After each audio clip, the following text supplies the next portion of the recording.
మీ మెడలో వాపు అబ్జర్వ్ చేశారా? సడన్ గా సైజ్ ఇంక్రీజ్ అయిపోయినట్టుగా, సడన్ గా వెయిట్ లాస్ అయిపోయినట్టుగా, సడన్ గా మెడ భాగంలో ఒక గడ్డ కానీ లేదా మొత్తం వాపు కానీ వచ్చిందా? అయితే ఈ వీడియో మీకోసమే. హలో ఎవ్రీవన్, నేను మీ doctor Anusha Bingi, your interventional radiologist. Thyroid వాపు అంటే ఏంటి?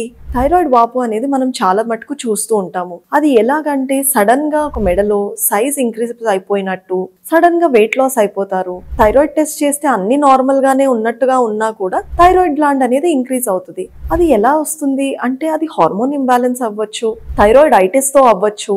ఓవరాల్ గా థైరాయిడ్ గ్లాండ్ అనేది ఇంక్రీజ్ అవ్వడం మనం చాలా కామన్ గా చూస్తూ ఉంటాము. సో దానికి సొల్యూషన్ ఏంటి? థైరాయిడెక్టమీ అంటే మొత్తం థైరాయిడ్ తీసేయడమేనా లేదా ఇంకేమన్నా ఆల్టర్నేట్ ఉన్నాయా అంటే ఉన్నాయి. థైరాయిడ్ ఆర్టరీ ఎంబోలైజేషన్ అనేది ఇప్పుడు ఒక కొత్త పద్ధతి. మనం థైరాయిడ్ గ్లాండ్ ని మొత్తం తీసేయాల్సిన అవసరం లేదు. థైరాయిడ్ గ్లాండ్ తీసేసినప్పుడు మీరు లైఫ్ లాంగ్ థైరాయిడ్ హార్మోన్స్ మీద పెట్టవలసి వస్తుంది. ఇప్పుడు అది లేకుండా మీ మినిమల్లీ ఇన్వేజివ్ సర్జరీ ద్వారా ఇప్పుడు ఒక సొల్యూషన్ ని తీసుకొచ్చాము. అది ఏంటి అంటే thyroid artery embolisation. Thyroid artery embolisation అంటే మనం చాలా మటుకు థైరాయిడ్ ఐటిస్ అంటే థైరాయిడ్ గ్లాండ్ ఇన్ఫ్లమేషన్ గానీ, థైరాయిడ్ గ్లాండ్ ఇంక్రీజ్ అయినప్పుడు గానీ, సైజ్ ఇంక్రీజ్ అయినప్పుడు గానీ ఈ ప్రొసీజర్ ని చేసుకోవచ్చు.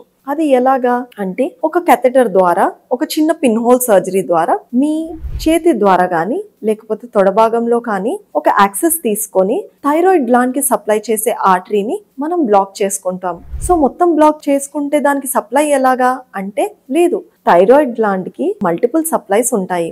ఏదైతే ఇన్ఫ్లమేషన్ కాజ్ చేస్తుందో, ఏదైతే వాపుని కాజ్ చేస్తుందో వాటిని మాత్రమే మనం బ్లాక్ చేసుకోవడం చూస్తాం. సో దాని వల్ల మీ ఇన్ఫ్లమేషన్ కానీ వాపు కానీ తగ్గిపోతుంది. Over 3 to 6 months me overall size of the thyroid gland normal కి వచ్చే అవకాశం ఉంటుంది. అప్పుడు మీరు సర్జరీని ప్రివెంట్ చేసుకోవచ్చు. లైఫ్ లాంగ్ థైరాయిడ్ హార్మోన్స్ మీద ఉండవలసిన అవసరం లేదు. మీ ప్రొసీజర్ గురించి తెలుసుకోవాలనుకుంటే మీ దగ్గరలో ఉన్న ఇంటర్వెన్షనల్ రేడియాలజిస్ట్ ని సంప్రదించండి. Thank you.